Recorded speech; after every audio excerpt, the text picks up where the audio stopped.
My granny would say, boy, don't you ever get near them holo rollers. I'll beat you to death. And she always defended against that. But, I knew, there was a path went down there, and I found it. But I had a good friend that went to a Holy Roller church down there, and he and I grew up together. And we'd sneak off and go to church. And we had some of the best times in the world as kids. And God's always moved in and about me.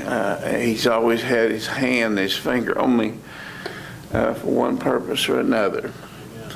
And I believe that sometimes we can't see our enemies, and we don't know that we have enemies, and we don't know sometimes who the enemies are. And that's the title of my message, today, Enemies of the Soul. Enemies of the Soul. But, I told John one time, I bet he don't even remember this, but I told him one time, I said, John, I'll clear the path for you, brother. I'll be out there in front of you. And I said that in light one time, I think it was in Greenville, and I was having to speak or open a service or do something. I don't know what it was, but I said, that's all right, John, I'll clear the path for you. And this morning, John cleared the path for me because he kind of touched over on my message. It seems like every time I get a chance to preach or every time I've got something in the works, John's always throwing part of it out there. It's just kind of like, well, see, I told you about that. That's what the Lord tell you. And it seems like the Lord's working back and forth from time to time, and I'll hear something. Well, I say, John, you're getting part of my message, But anyway, I'll try to get you out of here before dark, so bear with me. I'll do like we. Yeah, and that's.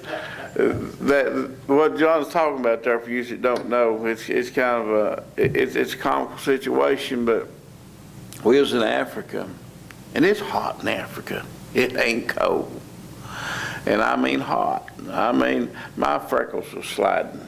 We went to this service one morning, and I had no clue. I thought this was going to be open clothes and a couple of songs, and down the road we go. I thought, well, this wasn't going to take long because we was in a metal hut with a metal roof with wood benches and homemade instruments on the stand. I think this can't take long. Well, we started out that morning, I think around 8 or 9. And summers after 1 or 2 o'clock, I'd moved from the front row all the way to the back. And the sun was burning down. It was 115 degrees or so, and I was sweating a river. And I think everybody there preached a sermon. And they'd take a break, get a drink of water, and just keep right on preaching. And then Bob was way back at the end of the preaching ceremony, and it come time for Bob to come up and do his preaching. I told Bob, I said, hey, Bob, if you preach much longer, just go ahead and preach my funeral while you're up there. Because I done mailed it down. If I lived long over, I could jump through the eye of a needle, because it's so hot over there. And I'll tell you, it'll take the Lord to send you over, because if you know about it beforehand, you ain't going. It's different. It's a different place. But that's for those that didn't know about that. That's where that comes from. You'll hear that from time to time, but we ain't had none of them services here until today.